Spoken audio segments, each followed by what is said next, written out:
ditaja oleh Qatar. Maka kita dapatlah lihat Trump masuk 270. Dan kita tunggu perkembangan dia sebab gini kalau UNSC ni laksanakan ceasefire,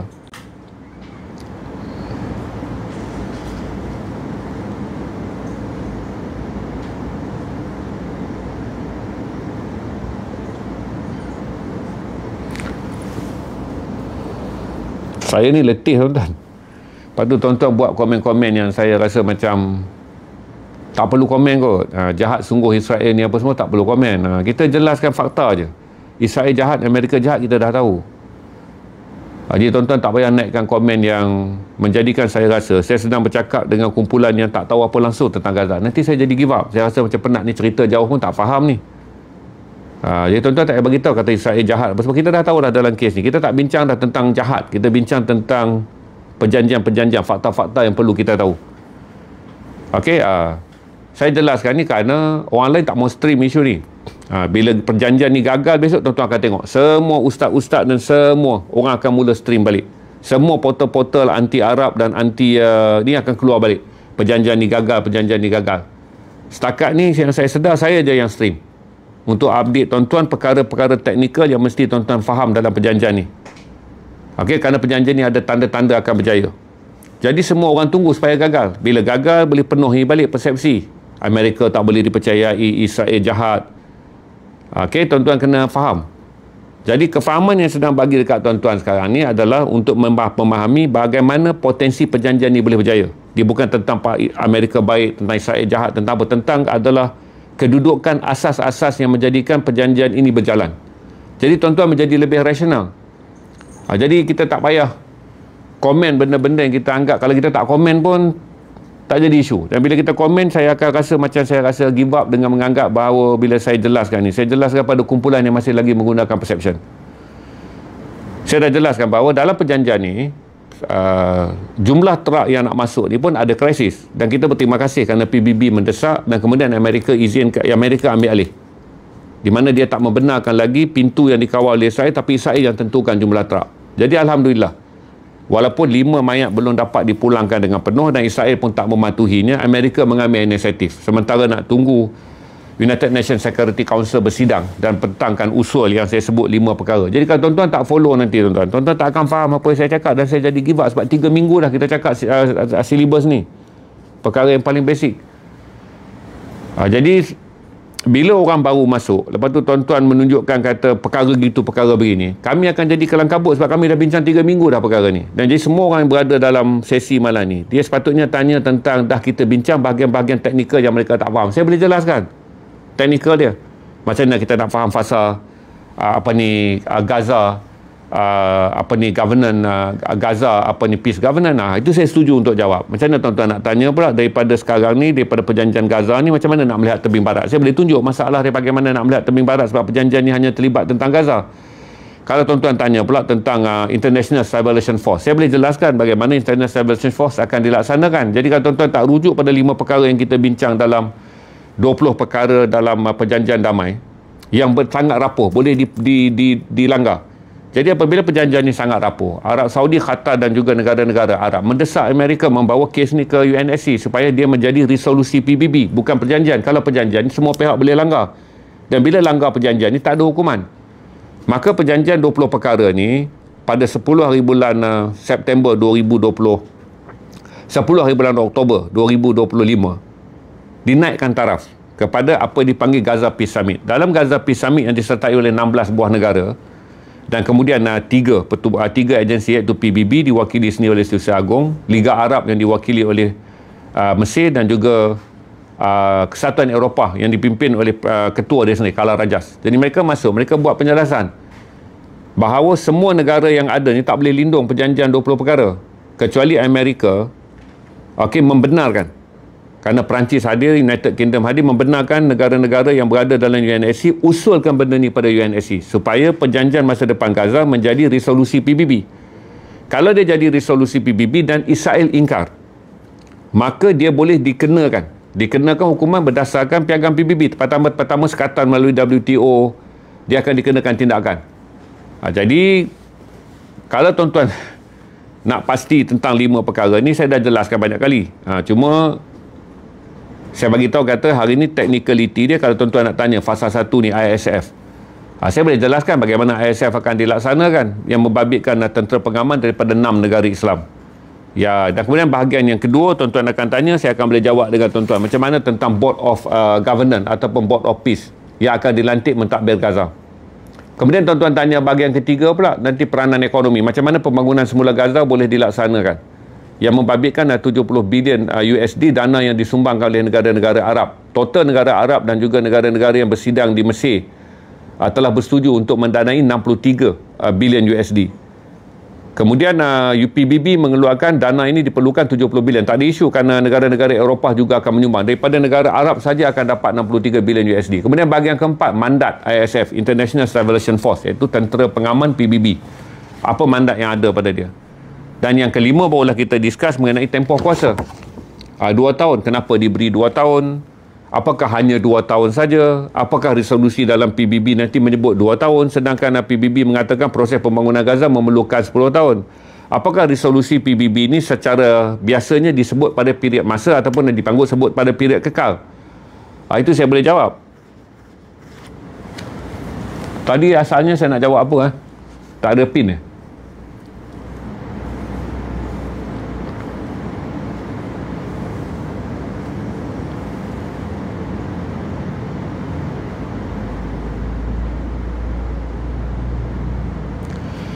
Mahmud Abbas tak akan undur sebab perjanjian ni tak ada sangkut dengan Mahmud Abbas di tebing barat. Mahmud Abbas tak akan undur sebab dia tak membabitkan Mahmud Abbas di tebing barat. Perjanjian ni hanya untuk Gaza saja. Okey, dia membabitkan Gaza. Dan kelonggaran perjanjian ni telah dipersetujui. Hamas tak akan terlibat dalam pentadbiran Gaza selepas UNSC buat resolusi ini. Hamas pun dah bersetuju. Lepas tu Hamas akan serah senjata. Hamas dah bersetuju melalui kenyataan Khalid Al-Khayar. Ketika ceasefire ni nak dijalankan, Hamas bersetuju menyerahkan senjata. Cuma bahagian 20 perkara perjanjian ni yang Hamas tolak satu je, iaitu pembubaran Hamas. Serah senjata pula Hamas kata dia tak akan bagi pada PBB, dia akan bagi pada government of the day. Itu Board of Governance yang akan memerintah. Yang setakat sekarang kita dengar seperti Muhammad Mustafa akan mengambil alih, tapi sehari dua ni ada beberapa tokoh lain dinamakan oleh Hamas. Sama ada dinamakan untuk bersama dalam Board of Governance. Board of Governance ni macam kerajaan barulah yang akan mentadbir Gaza, tapi persetujuan yang dicapai, pentadbir Gaza yang baru tak boleh datang daripada Hamas.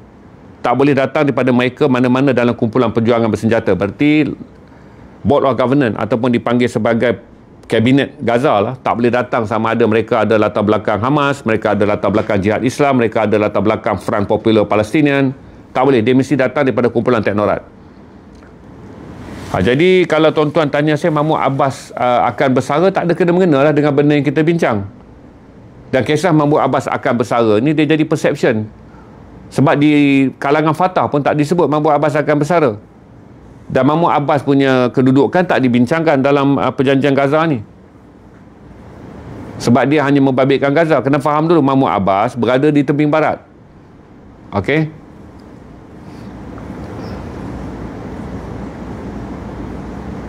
Sabar, kita habiskan dulu tentang Palestin. Nanti kita naik tentang Sudan. Pasal Sudan ni pun sebenarnya terkini dah tak ada. Patutnya tuan-tuan pergi saja ke YouTube saya. Dan YouTube saya tu dah yang terkini. Yang saya update 3 atau 4 hari lepas. Sebab tak ada update terkini. Tadi petang pun saya dah review. Kata Sudan kekal. Dalam keadaan di Al-Fashir, di bahagian Darfur masih ada peperangan.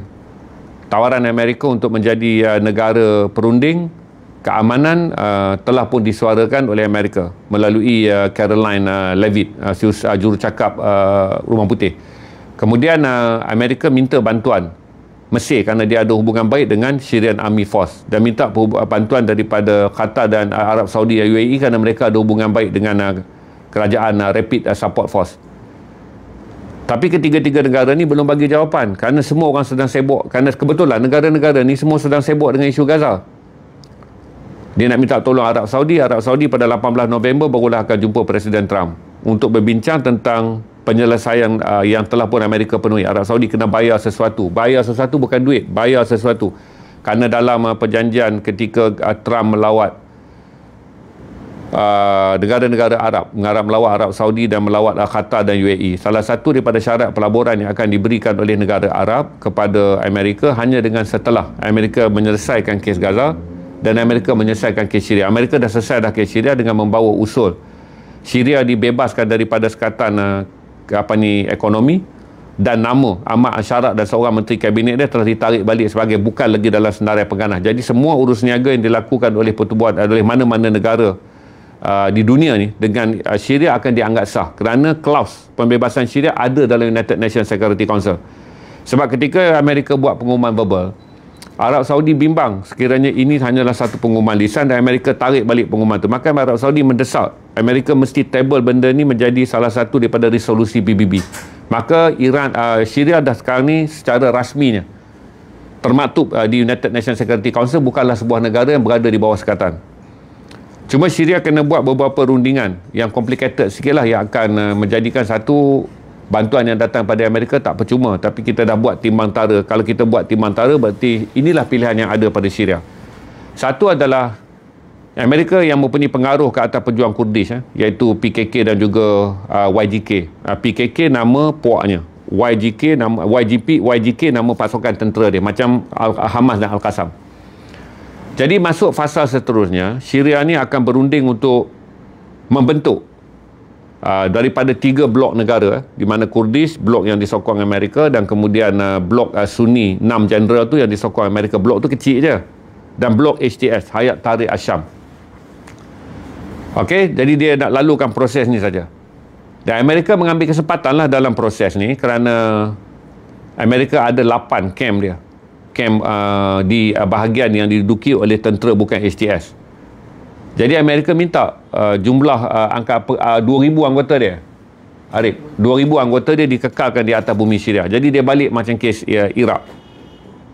Ini adalah pilihan yang terpaksa Syria ambil kerana Amerika akan tuntut, dia akan pujuk puak yang berada di bawah lindungan dia selama dulu berperang menyantuhkan Bashar untuk menyokong kerajaan Ahmad Al-Sharat.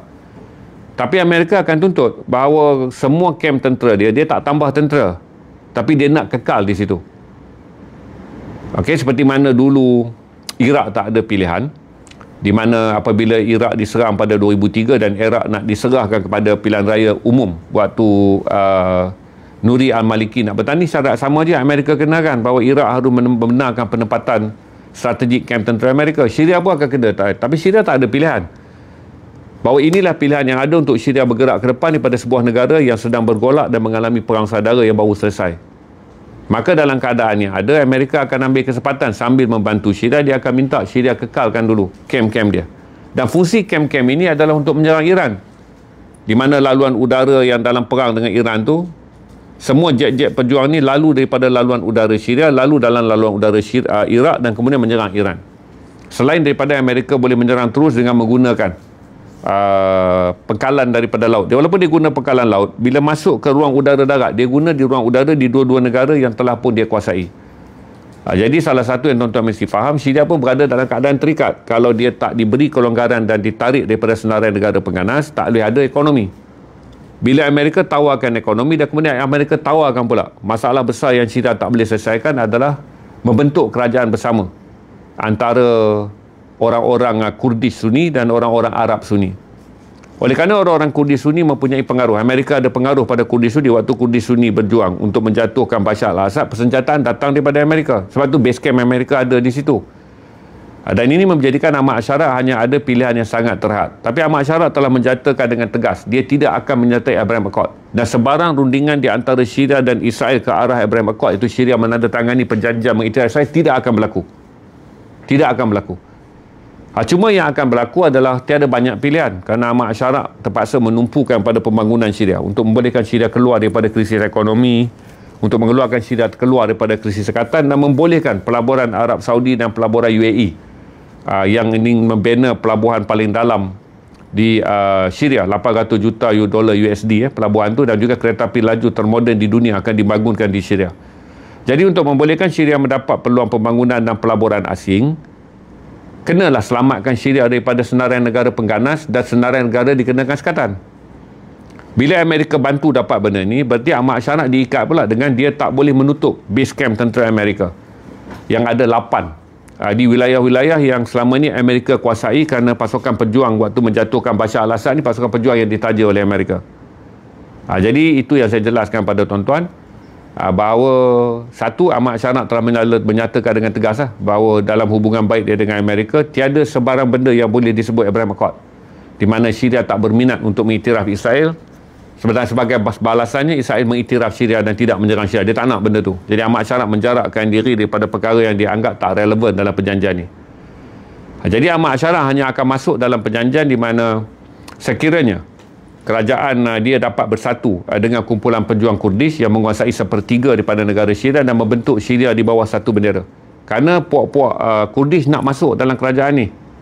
Kerana puak Kurdish nak masuk dalam kerajaan ni, tetapi akan timbul beberapa konflik tentang sama ada mereka akan dapat autonomi. Kurdish kata dia tak nak autonomi, tapi Kurdish nak pasukan tentera dia diserap masuk sebagai tentera rasmi Syria. Dan kemudian jawatan-jawatan kanan dalam pentadbiran dalam zon yang dikuasai oleh orang Kurdish hendaklah diserah pada orang Kurdish. Ahmad Syaraq tak ada banyak masalah tentang perkara ni. Tetapi kedudukan kem tentera Amerika di dalam zon yang dikuasai oleh Kurdish akan menjadi perkara. Menjadikan Amerika tak membenarkan Kurdish pergi berunding secara sendiri, kerana Kurdish pula selama berperang mendapat persenjataan waktu nak menjatuhkan Bashar, ada persenjataan yang diberikan oleh Amerika.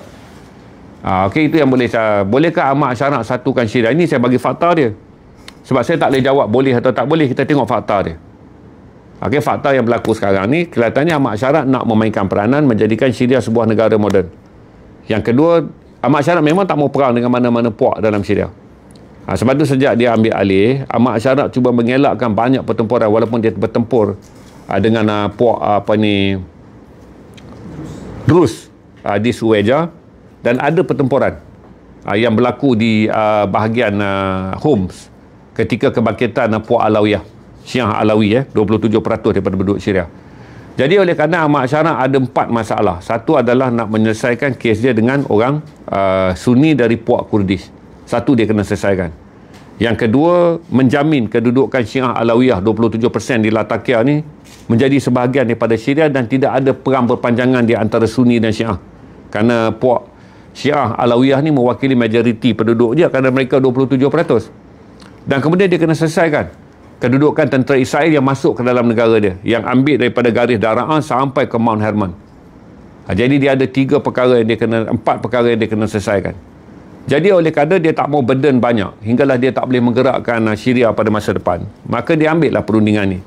Kerana Amerika menawarkan dengan adanya perundingan ni, dia boleh memujuk puak dari yang berada di bawah telunjuk dia, iaitu orang-orang Sunni biru tu, dipanggil Sunni gerakan tentera penentang Bashar, dan juga puak Kurdish. Maka selesai bahagian yang pertama, iaitu perdamaian sesama Sunni.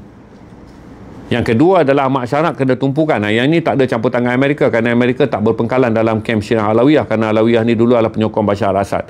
Yang mana Ahmad Syaraq kena selesaikan sendiri untuk memastikan kejadian di Homs yang membabitkan pertempuran yang mana akhirnya orang Islam melepaskan dendam. Sebab tu Ahmad Syaraq ni bagus, dia dekat, dia kata jangan bunuh orang Syiah ni. Segala dendam yang berlaku pada zaman Bashar al-Assad tak boleh dibalas ke atas penduduk awam, orang-orang Syiah di Alawiyah, Syiah Alawiyah di Latakia. Dan kemudian dalam konflik ni pula dia ada masalah lagi dengan puak Drusi yang sedang menguasai Dara'an dan masuk sampai ke Sueja, di mana dia tak boleh gerakkan tentera dia pergi ke Sueja kerana Israel akan lancarkan serangan, walaupun Sueja tu dalam wilayah Syria. Jadi dalam konflik yang ada, membenarkan kem tentera Amerika berada di dalam tanah bumi Syria, tapi mendapat kerjasama Amerika untuk menekan Israel berundur daripada Golan Heights. Berundur semula ke Golan Heights, bukan dari Golan Heights, berundur semula ke Golan Heights, merujuk pada perjanjian 1974. Kalaulah Israel berundur semula ke Golan Heights, berarti tidak masuk sampai ke Dara'an, wilayah yang mereka masuk sekarang 20 km dalam tanah Syria, yang mereka ambil ketika jatuhnya kerajaan Bashar al-Assad. Ini memudahkan Ahmad Syaraq berunding dengan puak Durusi.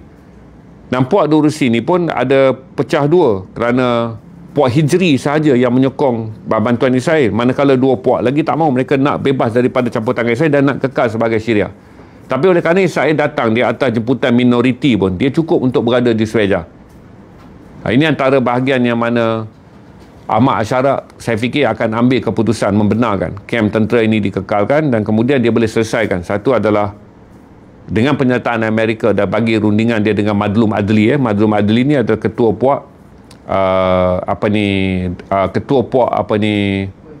Kurdish di Syria. Dia dapat selesaikan dengan ketua puak ni kerana ketua puak ni. Tapi untuk menyelesaikan dengan Druze, dia perlukan campur tangan Amerika untuk minta Israel berundur, kerana tanpa perlindungan Israel, puak Druze Hijri ni yang diketuai oleh seorang pemimpin dia Hijri ni, tak akan ada lah kekuatan untuk menentang Ahmad Syaraq, kerana puak Hijri ni sekarang dilindungi oleh kereta kebal dan jet pejuang Israel yang tak membenarkan askar Syria masuk ke kawasan Druze, walaupun Druze ini wilayah Syria. Dan kerana Ahmad Syaraq tak mau membuka negara dia peperangan dalam keadaan Syria tak bersedia, kerana Ahmad Syaraq tak mau berlaku sebarang peperangan dalam keadaan dia nak tumpukan pembangunan Syria dan mengukuhkan Syria dari segi masalah dalaman Syria yang terbelah empat ni, maka saya fikir kata dia akan pilih dengan membenarkan 8 kamp tentera Amerika dikekalkan, tapi Amerika tak boleh tambah tentera baru. Dan kemudian Amerika akan menekan Israel untuk patuh balik perjanjian Golan Heights 1974 dan keluar daripada wilayah Syria. Kerana Israel ambil wilayah Syria ni panjang, tuan-tuan. Dia panjang 180 km. Daripada Daraa pergi sampai ke Mount Helman. Daraa ni berada betul-betul dekat sempadan Jordan. Dia rentas satu negara sampailah ke sempadan Lubnan. Dan wilayah ni membabitkan 43 pertempatan orang-orang Druze dan orang-orang Sunni bertindih. Maka Ahmad Syaraq pastilah memilih dengan meminta Amerika mendesak Israel undur dan patuh balik perjanjian 1974 yang dipanggil sebagai Golan Heights Accord. Dan kemudian pada masa yang sama dia boleh berunding dengan Mahmud Adli dengan mengatakan bahawa pembentukan Syria di bawah satu negara, kerana Madlum Adli pun dah tak nak bentuk dah Republik Kurdistan, kerana Republik Kurdistan yang dicadangkan oleh Ahmad Öcalan di Turki telah pun orang Kurdish kata mereka tak berminat lagi. Kerana Ahmad Öcalan pun kata, wahai bangsa Kurdish yang tinggal di Turki bersamalah orang Turki, wahai bangsa Kurdish yang tinggal di Iraq bersamalah dengan orang Iraq, dan wahai orang Kurdish yang tinggal di Syria bersama orang Syria. Jadi Republik Kurdistan untuk menyatukan orang Kurdish dalam 3 negara berbeza ni dah tak ada. Berarti potensi untuk mendapatkan rundingan ni menjadi penyelesaian kepada krisis supaya Syria ni ada satu kerajaan ni. Kalau tidak nanti masalah. Kalau saudara tengok peta Syria tu kan, kuning tu besar 1/3 adalah tanah Druze. Biru tu adalah tanah yang diduduki oleh tentera Sunni pro-Amerika. Wilayah SCS ni hijau. Manakala garis putih kelabu yang sekarang ni, Sawijah, Daraa sampai Sawijah ni garis yang dipanggil sebagai milik Syria, tapi ada pengaruh Israel. Jadi itu yang plan yang seterusnya selepas Amerika membantu membebaskan Syria daripada segaja negara pengganas dan menarik keluar nama Ahmad Syaraq dan juga seorang menteri dia daripada gelaran pengganas, maka yang Syria akan kena bayar adalah mengekalkan kamp tentera Amerika di situ. Dan mengekalkan kamp tentera Amerika di situ sangat strategik kerana dia menguntungkan Amerika dari segi penguasaan ruang udara. Kalau kita tengok history penyerangan ke atas Iran, kerana ruang udara Syria ni terbuka, Syria tak ada kemudahan ketenteraan, Syria tak ada peluru penangkis untuk menangkis jet pejuang, maka ruang udara Syria ni jet Israel bolos je. Lalu ruang udara Iraq, dan ruang udara Iraq pun sama juga. Bila Iraq membuat perjanjian, Amerika selepas menjatuhkan Saddam menjajah Iraq daripada 2003 ke 2011, Amerika nak serahkan balik Iraq ni kepada orang Iraq. Amerika buat perjanjian yang sama juga, di mana kamp-kamp tentera dia, 12 kamp tentera dia yang strategik berada di Iraq naklah dikekalkan. Walaupun jumlah tentera dia sedikit, tapi kamp ni sangat efisien. Dia menjalankan pengintipan dan pengawasan ruang udara, dan dia membantu sekiranya Amerika ingin menyerang Iran, dia menggunakan laluan udara daripada kedua-dua tempat ni. Tapi dalam keadaan Ahmad Syaraq tak ada banyak pilihan, maka dia kena ambil rundingan ni kerana dia menyelesaikan dulu masalah domestik Syria tanpa perlu memikirkan tentang kepentingan Iran, kerana rakyat dia sendiri. Kira-kira 24 ke 25 juta rakyat dia. Sekarang dia ada lebih kurang 20 lah, sebab 5 juta belum balik lagi. Sebahagian yang besar masih lagi menjadi pelarian di Turki, dan sebahagian besar menjadi pelarian di Eropah.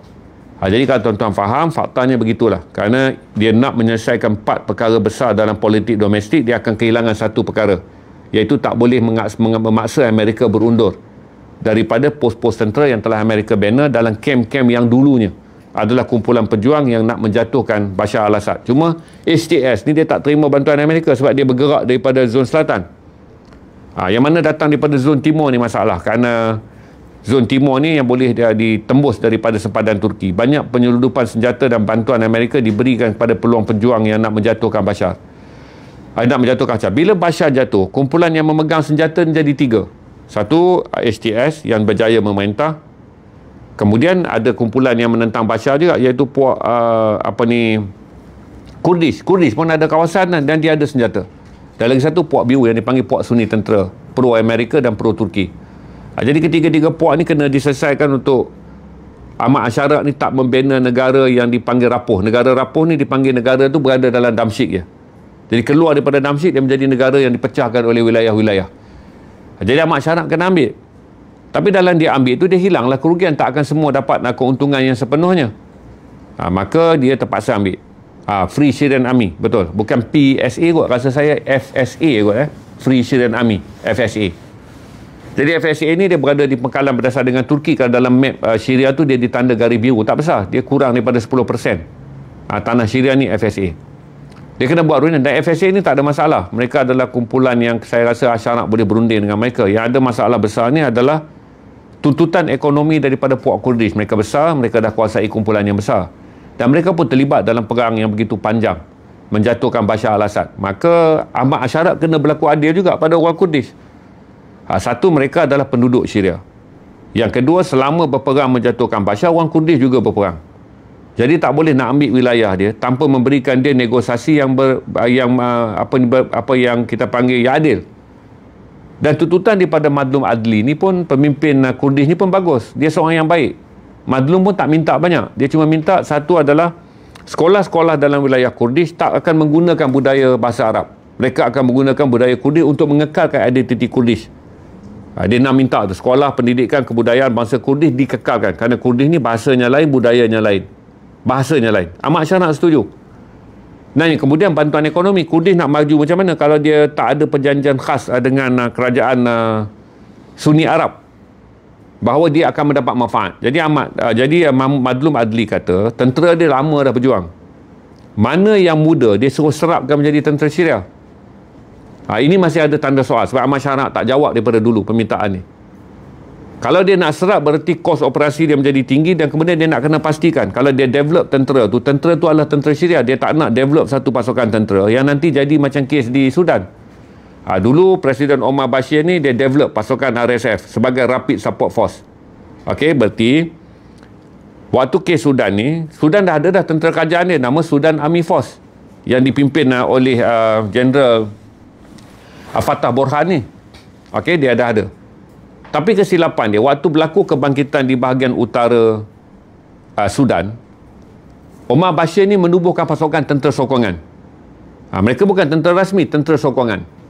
Maka tentera sokongan ni nama dia Rapid Sudan Force, Rapid Support Force. Support je tak support saja tentera persekutuan untuk memastikan tentera kerajaan berperang untuk menghalang pembentukan South Sudan, manakala tentera Rapid Support Force berjuang untuk mengelakkan perpecahan dan wujud apa yang dipanggil sebagai Sudan Utara. Akhirnya bila Omar Bashir ni jatuh, maka bergaduhlah mereka, berperanglah mereka sesama sendiri kerana pemilikan senjata yang tak dapat dikawal. Jadi Ahmad Asharak kena tengok sejauh mana dia boleh mensyiriakan kalau dia membenarkan orang Kurdish diserap masuk ke dalam tentera. Kerana kalau orang Kurdish masuk ke dalam tentera tetapi jiwanya masih lagi jiwa pejuang Kurdish, akan jadi masalah pembinaan masa depan. Kerana Ahmad Asharak ni banyak pengalaman. Dia start dengan ISIS, IS kan. Lepas dia tengok IS ni jadi macam kejam dan sangat zalim, dia tubuhkan Jabhat An-Nusra. Bila dia tengok Jabhat An-Nusra ni terlalu bersifat Arab, dia tak boleh perang ni. Jabhat An-Nusra kalau dia hanya terlampau bersifat Arab Syria. Dia tinggalkan Jabhat An-Nusra 2016, barulah dia tubuhkan Hayat Tahrir Asy-Syam untuk menyatukan tanah Syam. Jadi kerana dia sendiri adalah seorang yang faham tentang ideologi ketenteraan dan dia faham bagaimana persenjataan dan juga perpecahan nasionalisme berdasarkan etnik dalam tanah Syria, tentulah dia juga berfikir kesan jangka panjang kalau dia nak buat perundingan dengan orang-orang Kurdish. Supaya orang-orang Kurdish menyertai Syria sebagai Syrian. Dia tak nak nanti apabila orang-orang Kurdish diterima, kesan jangka panjang orang Kurdish ni menganggap kami ni tentera Kurdish untuk rakyat Kurdish dan bagi bangsa Kurdish. Maka akan berlaku pertempuran jangka panjang di mana apabila belah-belah je tentera ni kata kami tak pernah servis dengan HTS. Kami tetap adalah bangsa Kurdish. Jadi macam mana Sudan? Kerana waktu dibina Sudan dulu kita tak Omar Bashir tak pernah fikir pun. Terlampau banyak senjata diberikan kepada pihak yang tak dapat dikawal. Akhirnya berpecah. Sudan sekarang ni berpecah sebab itulah. Dulu RSF dengan SAF ni kawan. SAF tentera rasmi. peperangan dia adalah menghalang pembentukan negara Kristian di Sudan, iaitu Sudan Selatan, yang akhirnya juga terbentuk Sudan Selatan. Ketika orang-orang Kristian di Sudan Selatan nak membina Sudan Selatan, orang-orang di utara juga nak membentuk Sudan Utara. Maka di Sudan Utara ni dia tak boleh nak berperang kerana tumpuan tentera dia mandatkan kepada kaum Janjaweed, satu lagi kabilah Arab. Dia kata kat kabilah ni, perang, aku bagi senjata perang. Cuma pembahagian dia adalah minyak aku jual untuk kepentingan ekonomi, kamu RSF jual emas. Sebab dalam bumi Sudan Utara ni banyak emas. Jadi Sudan Utara jual emas ke UAE. Sebab tu UAE dituduh sebagai pembekal senjata, sebab mereka ada hubungan ekonomi yang lama. Kerana Sudan Utara yang RSF ni jual emas kepada UAE. Okey, Sudan Selatan pula jual minyak dalam pasaran gelap. Maka tuan-tuan bagi tahu kepada tuan-tuan, maka inilah juga yang dipelajari oleh Ahmad Syarat. Kalau dia mempersenjatai, bagi negara yang complicatednya mereka adalah kerana satu agama. Tapi Arab ni tak boleh buang asabiah. Sebab tu Rasulullah dulu tentang asabiah. Arab ni masalah, dia akan balik pada asabiah. Dan Kurdish ni pula, dia bukan bangsa Arab. Lagi masalah, dia memang bukan bangsa Arab. Dia ada identiti dia sendiri, bercakap dalam bahasa dia, dia ada budaya dia apa. Maka saya jelaskan kepada tuan-tuan, ini masalah yang besar. Kerana Syria ni belahan dia jadi 4. Satu Sunni Arab, satu Sunni Kurdish. Patut bersatulah sebab di bawah mazhab Sunni. Tapi ada masalah etnik pula. Kerana orang-orang Kurdish nak mempertahankan identiti Kurdish walaupun Sunni. Ini bahaya kita kena faham adalah dalam geopolitik, tak semua agama menyatukan. Ada agama juga dijurangkan oleh pahaman bahasa, pahaman budaya apa semua. Ini yang terjadi. Jadi oleh kerana walaupun sama-sama Sunni, orang Kurdish nak mempertahankan identiti Kurdish kerana mereka tak boleh buang lagi semangat mereka nak menubuhkan Republik Kurdistan. Jadi kata orang Kurdish, kalau saya jadi pemimpin Kurdish dan pergi berunding dengan Kurdish pun, saya kata orang Kurdish dah baik lah, kerana satu, Republik Kurdistan dah terhapus. Berarti Syria tak perlu lagi berada dalam kebimbangan. Kurdish di Turki, Kurdish di Iraq dan Kurdish di Syria nak tubuhkan satu negara baru. Satu negara baru yang dipanggil sebagai Republik Kurdistan. Apabila Ahmad Öcalan telah berunding dengan Erdogan, maka Ahmad Öcalan kata pada semua orang Kurdish di 3 negara, aku tak mahu lagi menubuhkan Republik Kurdistan. Dia menyeru pada orang Kurdish yang tinggal di Turki menerima. Langit mereka adalah Turki. Maka negara mereka adalah Turki. Orang Kurdish yang ada di Iraq tak ada masalah. Waktu Amerika nak meninggalkan Iraq, Kurdish di bahagian Tikrit ni telah diberi wilayah. Mereka ada otonomi ke atas minyak. Jadi orang Kurdish di Iraq ni hanya memberi pelindungan saja kepada di Khan Khabil ni, dia bagi pelindungan kepada PKK, iaitu kumpulan saudara dia masih berjuang di Turki. Tapi bila Ahmad Öcalan dah kata tak ada, kita dah tamatkan cita-cita Republik Kurdistan yang terbina selepas Perang Dunia Kedua, dan dia kata pada orang Kurdish, hiduplah dalam tanah air negara yang kamu ada. Jadi tak ada masalah dia nak berunding dengan orang Kurdish. Ahmad Syarat nak berunding dengan orang Kurdish yang berada di Syria, tapi mestilah memenuhi syarat kerana orang Kurdish nak mempertahankan identiti dia. Maka inilah zon yang sensitif, yang mana Madlum Adli dan Ahmad Syarat dah pernah jumpa pun. Selepas saja Ahmad Syarat naik jadi ketua, rasanya 3 bulan Arif, mereka janji perjanjian atas kertas A4 je. Ada kemuliaannya, mereka sign perjanjian atas kertas putih A4 je, tulis tangan. Kedua-duanya tanda tangan. Tapi Kurdish ni dia terhutang dengan Amerika, sebab Amerika memekalkan dia senjata, dan dalam wilayah Kurdish ni ada 4 atau 5 lah kamp tentera Amerika. Manakala 3 atau 4 lagi berada dalam wilayah RSA. Militan Sunni pula, satu lagi pula militan Sunni pula yang menerima persenjataan daripada Amerika je waktu perang menjatuhkan Bashar. Jadi nak menyatukan sebuah negara yang lambakan senjata dan lambakan ideologi yang telah terpecah dalam perang yang panjang dia 14 tahun. Cabaran besar lah kepada Ahmad Syarat. Tapi saya fikir dia bijak. Kalau tengok Syarat pimpin pada usia dia 40 tahun lebih, pengalaman dia berjuang daripada 2011, dan dia berada dalam semua. Satu, dia berada dalam kumpulan ekstrim, dia pernah berada dalam ISIS di bawah pimpinan Abu Bakar Al-Baghdadi. Dia pernah memimpin sendiri Jabhat An-Nusra, kemudian dia bubar Jabhat An-Nusra, dia buat Hayat Tahrir Asyam. Rumit. Jadi cerita ni kerana dia rumit lah, sebab tu saya bagi penjelasan pada tuan-tuan untuk faham, supaya tuan-tuan ada pengetahuan bahawa bagaimana memahami keadaan di sebuah negara, supaya besok tuan-tuan nak buat judgement, tuan-tuan tak adalah jadi buat judgement macam saya kata tu. Arab ni jahat, suka bunuh sama sendiri, Mesir tak boleh percaya, sebab tuan-tuan tak nak ambil asas memahami sebuah negara. Sebab tu dalam buku ni akan diterbitkan semula ni, mukadimah ni, bapa kepada ilmu antropologi, geopolitik kami cakap sekarang ni. Itu mukadimah yang ditulis oleh Ibn Khaldun. Kata Ibn Khaldun, kalau kamu nak menilai sesuatu, kenallah 3 perkara. Satu, kenal individu dalam masyarakat yang kamu berurusan. Kerana seorang individu itu akan dibentuk oleh masyarakatnya. Maka kenal masyarakat dia. Berarti dah kamu kenal masyarakat dia, baru kamu tahu masyarakat tu yang membentuk seorang individu. Kamu berunding dengan seorang Jepun sebagai contoh. Kamu kena faham dia dibesarkan oleh Bushido. Berasaskan kepada moden tapi diikat oleh tradisi Jepun. Kerana setiap individu dilahirkan oleh masyarakat dia. Dan satu masyarakat tu pula, kata Ibn Khaldun, kamu tak boleh kenal dia kalau tak tahu sejarah dia. Kalau tak tahu sejarah dia, kerana masyarakat tu identiti, personality dan juga cara mereka hidup dipengaruhi oleh sejarah mereka. Jadi Syria kita belajar 3 perkara yang Khaldun kata lah. Kita nak kenal Ahmad Syarak ni, kita tahu latar belakang dia, bangsa Arab yang dia wakili. Kita nak kenal Madlum Adli ni, kita kena kenal siapa Madlum Adli. Dia dibentuk oleh latar belakang Kurdish yang dulunya nak membina sebuah Kurdistan. Dia datang daripada sejarah mana? Sejarah adalah mereka bercita-cita nak membina Republik Kurdistan. Sekarang cita-cita tu terbengkalai kerana pemimpin Republik Kurdistan yang berada di Turki, Ahmad Öcalan, telah menarik balik. Tiada lagi usaha untuk menyatukan bangsa Kurdish di 3 negara. Melainkan menyuruh bangsa Kurdish yang tinggal di 3 negara ni menjadi warga negara di negara-negara mereka tinggal. Jadi asas 3 benda ni buat kita faham. Jadi kita kata takkanlah mudah Ahmad Syarak tak boleh berunding dengan orang Kurdish. Ya, tapi orang Kurdish ni ada sentimen dia. Satu adalah mereka bangsa Kurdish. Mereka Kurdish, bahasanya berbeza, budayanya berbeza. Dan kedua, kita berunding dengan satu bangsa yang sejarahnya dulu mereka nak membina negara mereka sendiri.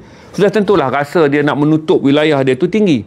Sebab mereka datang daripada asas berjuang daripada tahun 1940-an, mereka mengangkat senjata tahun 1984 untuk membina Republik Kurdistan. 40 tahun kemudian kita nak berunding dengan mereka dengan suruh mereka lupakan tentang Republik Kurdistan ni dengan sekelip mata. Tak boleh lah. Berarti kena bijak. Kerana tak boleh menghadapi Madlun Adlum dan orang Kurdish tanpa mengambil kira sejarah orang Kurdish. Satu hal Ahmad Syarak ni. Kedua, nak membaikikan pula hubungan dia dengan Puak Alawiyah. Kerana Ahmad Syarak ni bagus dia. Satu yang saya puji tentang dia, akhlak dia sangat tinggi. Orang ni mulia, moga Allah kekalkan kemuliaan dia dan kekal jadikan dia sebagai orang yang mulia sampai akhir hayat dia kalau umur dia panjang. Dia tak membenarkan pembunuhan kata Puak Syiah Alawiyah. Sebab bagi dia, sejarah-sejarah. Dulu Syiah Alawiyah adalah penyokong Bashar al-Assad. Okey, sekarang Syiah Alawiyah ni 27% daripada penduduk Syria. 25% daripada 10 juta adalah 2.5, 2.7. 20 juta adalah 5.4. Dia ada 7 juta penduduk Alawiyah. Takkan dia nak suruh 25 juta orang ni pergi bunuh Alawiyah 7 juta hanya kerana dendam yang kesudah? Tak boleh. Maka tu saya jelaskan pada tuan-tuan, Ahmad Syarak ada juga. Satu lagi, dia nak kena didik pula Sunni Arab ni. Kita nak melangkah Syria yang ke depan, memang kita bawa satu dendam. Bahawa Alawiyah pernah menyokong Bashar dan Bashar bertindak ganas ke atas orang-orang Sunni. Maka dia nak buang persepsi ni, dia kena latih. Dia kena latih kerana area pemilikan senjata HTS ni tak semua di bawah kawalan dia kerana senjata terlampau banyak di Syria. 1 orang, 2 orang, 3 orang, 4 orang yang berdendam dengan Puak Alawiyah boleh pergi bunuh je orang Alawiyah. Kemudian dia kata dia adalah orang yang datang daripada HTS. Jenuh Ahmad Syarak nak bertanggungjawab. Maka nak melindungi orang Syiah Alawiyah daripada dendam yang tersimpan. Satu hal, kerana keamanan tak boleh dicapai kalau negara itu dibina dengan membawa segala dendam yang ditinggalkan daripada zaman Bashar al-Assad untuk menjadi bangsa dendam yang lebih panjang. Ini akan menimbulkan ketegangan domestik. Dan sebahagian daripada wilayah yang dikuasai oleh Syiah Alawiyah ni adalah wilayah yang berekonomi tinggi. Latakia naik ke atas tu, kalau tuan-tuan tengok, ini wilayah berekonomi tinggi. Malah pelabuhan di perairan laut dalam yang nak dibina pun jatuh dekat tak jauh pada Latakia. Kalau Latakia perang, macam mana UAE nak bina pelabuhan termaju untuk Syria dengan bajet 800 juta USD ataupun kira-kira 3.2 ke 3.5 bilion ringgit Malaysia? Besar pelabuhan ni. Pelabuhan ni akan menjadi pelabuhan antara yang tercanggih di Mediterranean. Maka dia kena selesaikan dulu supaya zon tu menjadi zon selamat, di mana kalau berlaku peperangan, pelabuhan akan lari. Kerana Latakia, tempat majoriti Syiah ni, adalah zon ekonomi yang sangat-sangat kritikal dari segi ekonomi laut untuk Syria. Jadi banyak cabaran dia. Maka kita ambil faham, kata taklah mudah bagi Ahmad Syarak, kecuali perwatakan dia ni akan memudahkan. Dia seorang hamba, seorang yang tak banyak bercakap, tak gemar mengisytiharkan musuh. Dan dia pemimpin yang saya fikir ada karismatik adalah kerana satu, kalau tak kat dia orang yang tepat, takkanlah Saudi sokong dia, Jordan sokong dia. Hampir semua 22 pemimpin negara Liga Arab sokong dia. Walaupun dia datang daripada latar belakang, dia pernah bersama IS. Tapi orang tahu bahawa jalan terakhir untuk memastikan Syria ni aman adalah melalui Ahmad Syarat. Dan Ahmad Syarat pun membuktikan kepercayaan yang dibagi kepada dia selama setahun lebih. Dia dah naik, dah nak masuk setahun lah, Disember ni masuk setahun, dia nak naik. Dia telah membuktikan dia ada credibility, dia ada integriti, warak. Dan saya fikir kata setakat ni kita tak pernah mendengar dia dikritik. Malah Perancis juga menjemput dia sebagai tetamu. Dan saya tak nampak ada satu negara pun berjaya memboikot Ahmad Syarat walaupun Israel menuduh dia pengganas. Sebab Israel kata Ahmad Syarat ni kerana dia pernah ada dalam ISIS, dia pernah berada bersama Jabhat Al-Nusra, maka Israel cuba mempromosi kepada dunia Ahmad Syarat adalah pengganas. Sebab tu Arab Saudi desak Amerika keluarkan satu resolusi di United Nations, di PBB, mengatakan Ahmad Syarat telah dikeluarkan daripada senarai pengganas. Sebab dulu Amerika senaraikan dia sebagai pengganas kerana dia bersama dengan Abu Bakar Baghdadi. Kes ni dah selesai. Maka domestik untuk Syria ni ambil masa yang sangat panjang untuk menyatukan satu bangsa yang telah pecah. Tidaklah mudah. Tapi tidaklah berarti dia mustahil. Sebab Madlum Adli ni kebetulan orang yang baik juga, pemimpin daripada Syria, daripada Puak Kurdis ni. Kalau tidak, takkanlah pada peringkat beberapa bulan pertama selepas jatuhnya Bashar, dia sign tanda tangan di atas kertas A4. Tuan-tuan boleh cari dokumen tanda tangan yang paling hebat penyatuan dan persetujuan Puak Kurdis dengan HTS ni untuk mengiktiraf Ahmad Syarat atas kertas A4 je. Cuma nak melaksanakan tu memakan masa. Kerana satu tadi, beban berat bagi Ahmad Syarat adalah dia kena fikir banyak kali kalau dia nak serap tentera berasaskan kepada orientasi bangsa. Berarti kalaulah wilayah Syria Kurdis dijaga oleh tentera Kurdis yang disyriakan, dia bimbang juga semangat Kurdis tu nanti. Develop elok-elok, last sekali berlaku krisis, tentera ni tak dapat berkhidmat sebagai tentera Syria. Dia patah balik menjadi tentera Kurdis. Maka berlaku perang saudara dengan lambakan senjata yang ada sama seperti Sudan. Tapi orang Kurdis pula kata, kalau kami tak diberi pula apa hak kami ada untuk negara Syria? Kami juga berjuang selama 14 tahun untuk menjatuhkan Bashar al-Assad. Takkanlah sekarang kamu dapat kuasa, kami nak dipinggirkan. Maka dia memerlukan perunding-perunding yang ada ni bersikap bijaksana. Itu yang saya katakan, bila kita faham, kita tahu keadaan, tak adalah kita kata tentang jahat dan baik. Tak adalah kita jahat tentang siapa jahat, siapa baik. Kita cerita tentang kerumitan yang perlu diselesaikan. Di sini timbul bijaksana. Sebab tu orang kata bijak saja tak apa. Dia nak bijaksana. Orang yang betul-betul boleh arif dalam semua bidang ni. Nampak Ahmad Syarat boleh menyatukan Syria. Saya tengok pada keadaan sekarang, terutama Allahu Akbar, sekelumit pun dia tak pernah keluar perkataan mendendami orang-orang Syiah. Malah diberi pelindungan kepada Syiah Alawiyah ketika berlaku kebangkitan puak-puak bersenjata yang sengaja menyerang orang-orang Syiah Alawiyah di Homs, di Latakia. Dia cepat ambil tindakan. Dia hantar tentera dia sendiri. Dan tentera dia Sunni ni menghalang orang Sunni daripada masuk dan membunuh secara berleluasa orang Syiah ketika dendam dalam period Bashar tu belum dapat diselesaikan. Jadi dia selesaikan. Tapi dia ada masalah pula bila orang-orang Kurdish, bila orang-orang Drus, 700,000 orang Drus mewakili kira-kira 1%, 3%. Orang Drus ni mewakili 3% penduduk Syria selain orang Badui. Badui ni tak ada masalah. Arab Badui ni dia berada bersama dengan Ahmad Syarat. Yang ada masalah adalah di sempadan Golan Heights orang Drus yang telah menerima sokongan Israel. Jadi tempoh masa yang perlukan oleh Ahmad Syarat untuk menstabilkan Syria adalah sangat-sangat mencabar.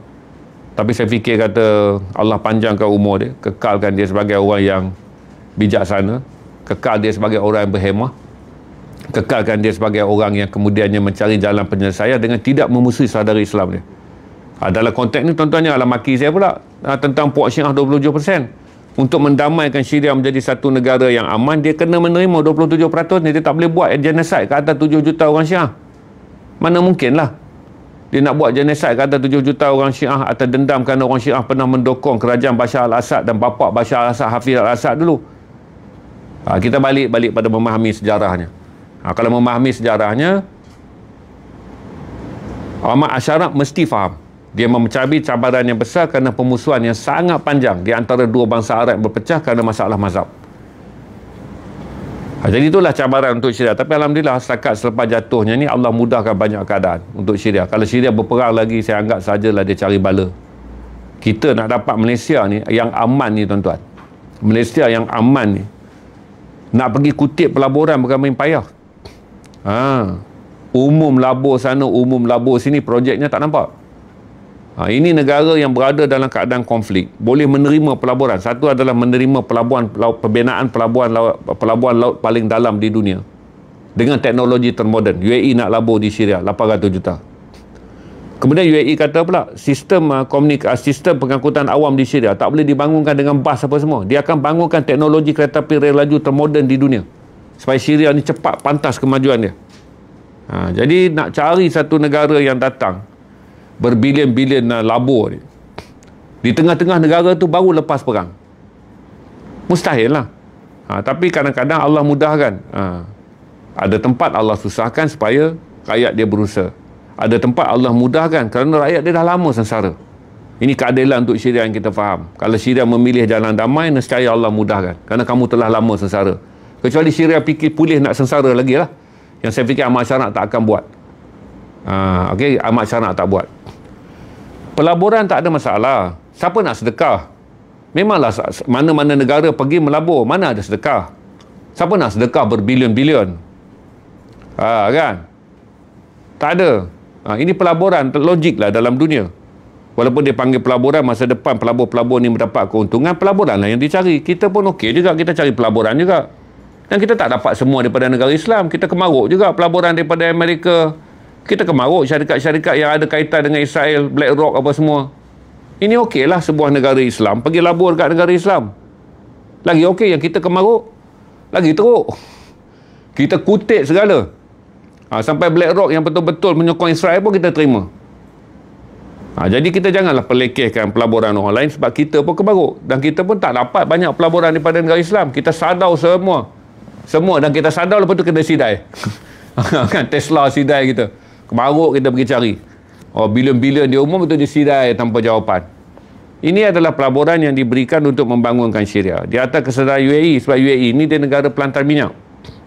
Dan dia tahu masa depan bagaimana menggunakan kemudahan pelaburan yang ada di lautan dalam di Syria. Dan ini juga membuka satu pelabuhan yang orang Islam kuasai di lautan Mediterranean. Sebab orang Islam tak kuasai Mediterranean. Pasal Mediterranean ni tuan-tuan kena ingat, pelabuhannya besar Ashdod milik Israel, satu lagi Elat milik Israel. Jadi kalau dia buka satu lagi di lautan Mediterranean ni, cabaran dia apa potensi dia untuk maju sangat tinggi. Sebab kalau masuk ke Israel, Ashdod dan Elat ni, ekspor antara bangsa pergi ke Israel je. Tak ada negara Islam mengimport barang-barang daripada Ashdod dan Elat ke atas benua tanah Jazirah Arab. Tak ada. Tapi kalau dia masuk daripada Syria, berarti inilah barang yang boleh diimport seluruh Jazirah Arab yang ada negara Islam. Tak ada isu, manfaat dia besar. Dan kalau negara Islam nak keluar pula hasil pelaburan dia melalui pintu laut Mediterranean, dia boleh pakai pelabuhan yang sedang dibangunkan di Latakia. Tak ada isu. Sebab pelabuhan yang ada sekarang ni hanya dua pelabuhan Israel. Satu dah bankrupt, nama dia Elat. Satu lagi yang paling aktif, nama dia Ashdod. Dan garis daripada pantai Gaza tak boleh diambil. Nak ambil belah Jordan, dia berada di dalam teluk. Maka kalau tuan-tuan faham, pelabuhan tu sangat besar lah untuk seluruh Jazirah Arab untuk mengeksport barangan mereka masuk ke selatan Eropah atau turun ke bumi Eropah dengan menggunakan pelabuhan yang ada di Syria. Tak ada masalah. Sistem pengangkutan sama juga. Memanglah nampak pelaburan dia nak bagi. Itu saya jelaskan pada tuan-tuan. Kalau pelaburan ni, nama dia pelaburan lah. Siapa nak sedekah? Kita pun cari pelaburan. Umum sana, umum sini, barangnya tak nampak. Tapi Syria ni sedang dalam keadaan yang mana mudah untuk mendapatkan pelaburan. Dan memang UAE berhasrat untuk menguasai UAE. Memang UAE berhasrat untuk menguasai UAE. Sebagai sebuah negara ada duit, dan dia tengok saudara-saudara Islam ni yang berada di Mediterranean ni miskin, UAE memang nak kuasai Mediterranean. Sebab tu dia labur 29.7 bilion di Alexandria, Mesir, untuk menguasai pantai Mesir. Dia bangunkan pelaburan kerana Mesir ni negara yang telah pun bekerjasama dalam rundingan damai Palestin, Gaza. Dan Mesir ni pusingan pertama dia pinjam duit daripada IMF 6 bilion. Lepas tu Mesir nak minta lagi 4 bilion, IMF tak benarkan.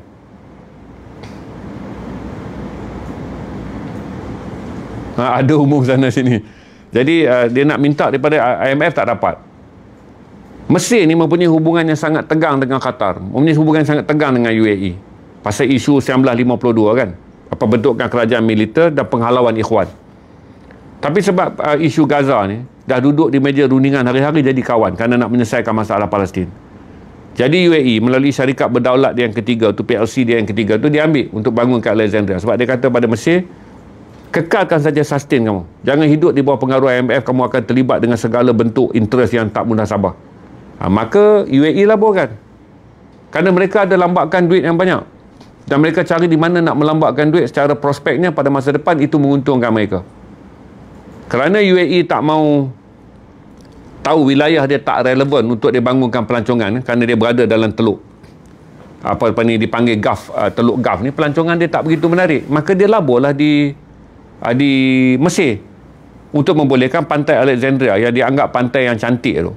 Selain daripada Sheikh Al-Sham yang berada di bahagian utara, dia nak bangunkan pantai bahagian selatan yang bersepadan dengan Libya, untuk menjadikan negara-negara Eropah mempunyai pilihan untuk tidak saja pergi ke Greece, dan orang-orang daripada Asia Barat Islam ni yang nak menikmati pantai Mediterranean tak perlu lagi pergi ke selatan Eropah buang duit, mereka boleh pergi ke Alexandria di Mesir. Dan Mesir pun tak bolehlah lagi nak cari makan dengan percutian Firaun, kerana percutian Firaun orang dah tak minat.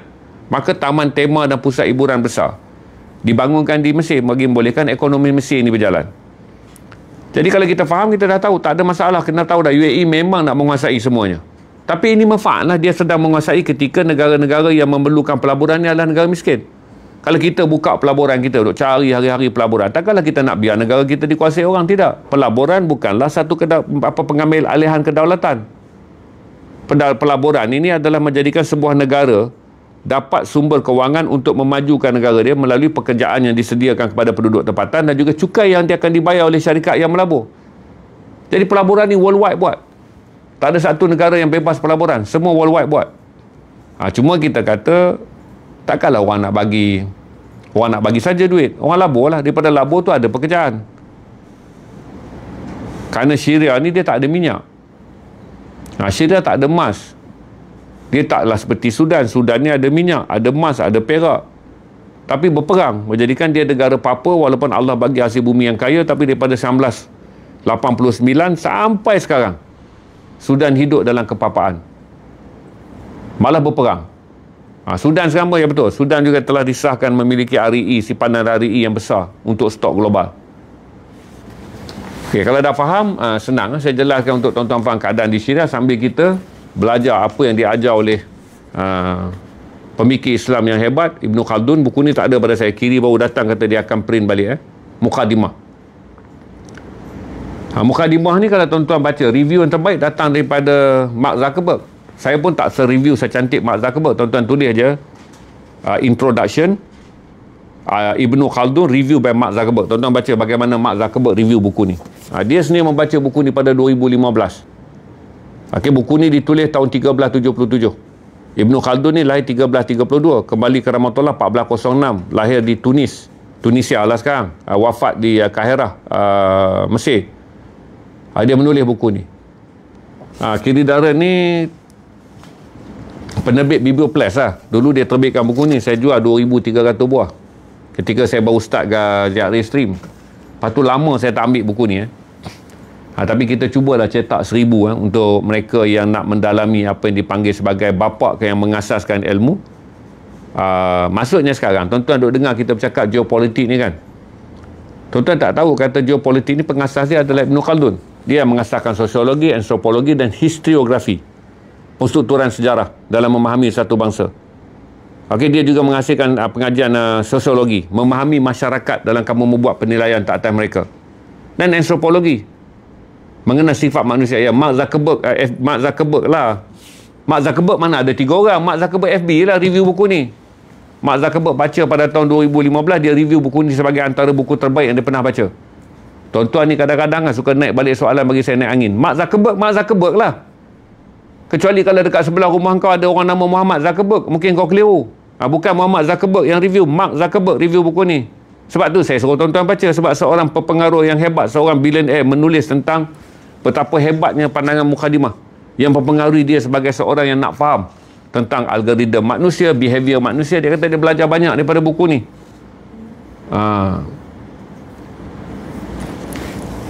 Ni kalau kau rasa sikit-sikit marah, kau keluar. Kalau anak kau jenis anak manja, kau keluar, kau jangan duduk dalam live ni. Orang straight dia kena marah. Kalau kau tak biasa kena marah, kau memang budak strawberry, Kau pergi cari live yang orang tak marah.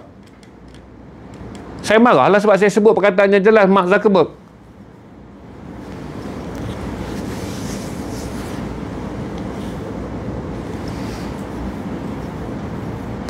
Okey, itu yang saya bagi tahu dekat tuan-tuan kata tentang Syria untuk tuan-tuan faham. Berarti dia tidaklah mudah cabaran untuk Syria ni. Dan usaha melihat Syria ni bukan melihat Syria satu petak je. Syria ni terbelah kepada 4 petak. Itu yang saya katakan tadi, Sunni Arab, kemudian RSA, Arab yang menerima bantuan Amerika dalam perang menjatuhkan, tapi kecil, tapi dia besar adalah nak bersatu dengan Sunni Kurdish.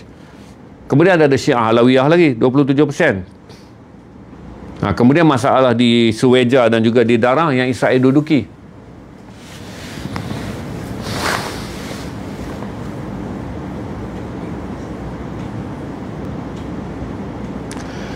Bukan dia tak sudah-sudah. Syria sedang memasuki fasa baru. Waktu zaman Bashar, orang tak nampak benda ni sebab Bashar memerintah secara kuku besi. Syria ni ditubuhkan dalam keadaan kuku besi. Syria lepas merdeka tahun 1948 ni, kemudian diperintah dalam sistem di mana tak ada dia. Kemudian 3 orang, atuknya Hafez al-Assad ni merancang rampasan kuasa. Dia rampas kuasa bertiga, dia bunuh lagi 2 kawan dia. Maka bermulalah rejim yang dipanggil Parti Baas. Parti Baas ni dia letak senjata atas kepala rakyat. Jadi tak adalah kita nampak Syria ni adalah sebuah Syria yang complicated.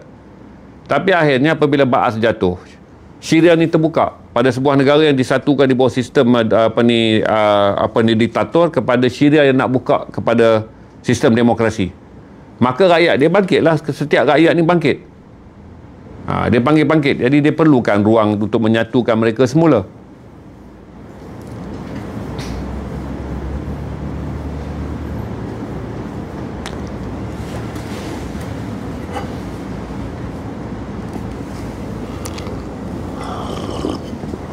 Malaysia sudah ke?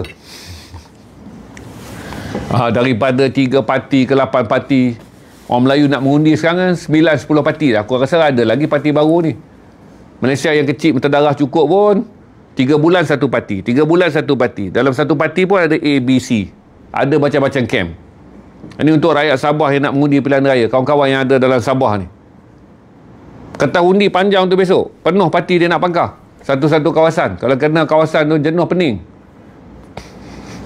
Jadi kita pun kenalah tengok rujuk diri kita juga. Dulu tak apalah kertas undi datang 3-4 calon. Satu hari kertas undi kau kena baca 3 hari tau baru boleh pangkah. Punya banyak parti. Dan setiap parti bertanding di setiap kawasan.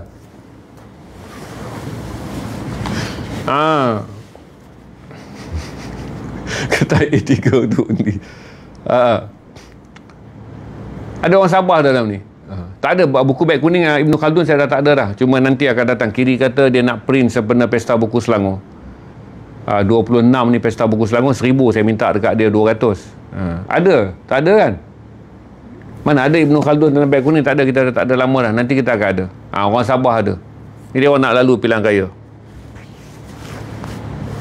Ada lah juga nanti akan ada kawasan yang 6 penjuru, 5 penjuru.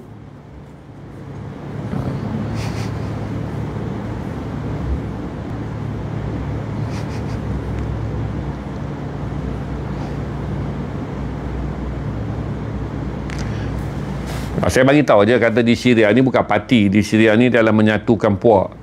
Cabaran besar lah.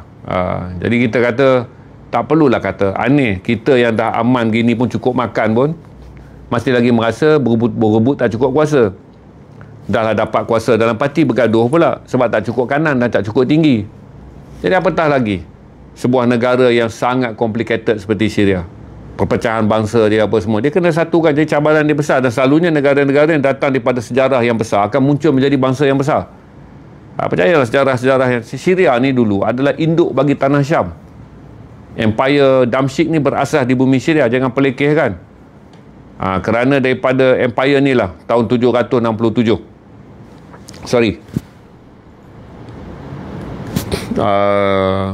Rasulullah meninggal 670.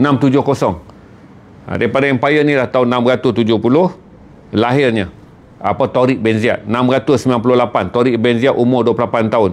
Dia pergi ke Selat Gibraltar dan membawa Islam ke tanah Granada. daripada bumi Syam. Jadi sejarah ini bukanlah kata tanah yang kontang. Ini adalah tanah yang mengasaskan empayar Islam yang sangat besar. Sebelum datang Andalus, berarti asal Abbasiyah, Muawiyah dulu, Abbasiyah. Ini semua pengkalan dia. Kemudian naik pula dalam empayar ni ke Ayubiyah. Ayubiyah naik di Damsyik. Sebelum Ayubiyah meluas sampai ke Kairah. Dan Ayubiyah daripada Damsyik ke Kairah lah yang membebaskan Masjid Al-Aqsa pada tahun 1187, setelah 88 tahun dijarah oleh orang Kristian yang datang daripada Byzantine Timur dan daripada Eropah, selatan Eropah. Jadi Syria ni bumi para anbiya. Cakap pun pada-pada lah. Kalau kita nak mengata apa-apa, kita harap Syria ni aman kerana ini tanah para Nabi. Dan Syria ni kita rujuk pada Syam, iaitu wilayah tanah Syam yang paling besar. Sebahagian tanah Syam Palestin ni dah jatuh pada Israel. Sebahagian tanah Syam tu telah menjadi Lubnan dan sebahagian tanah Syam telah menjadi Jordan. Tapi tanah Syam yang induk, tanah Syam yang utama, masih kekal. Itu bergelar Syria hari ni. Itu dipanggil Suriah, matahari. Siapa yang tahu Masjid Menara Putih, di mana sebahagian besar para pandangan menyebut bahawa Masjid Menara Putih ni lah tempatnya turunnya Nabi Isa alaihissalam. Masjid Menara Putih ni lah makam Salahuddin Al-Ayyubi. Di sinilah tempat Masjid Menara Putih ni, dalam tu adalah Masjid Umayyad. Di situlah juga tempat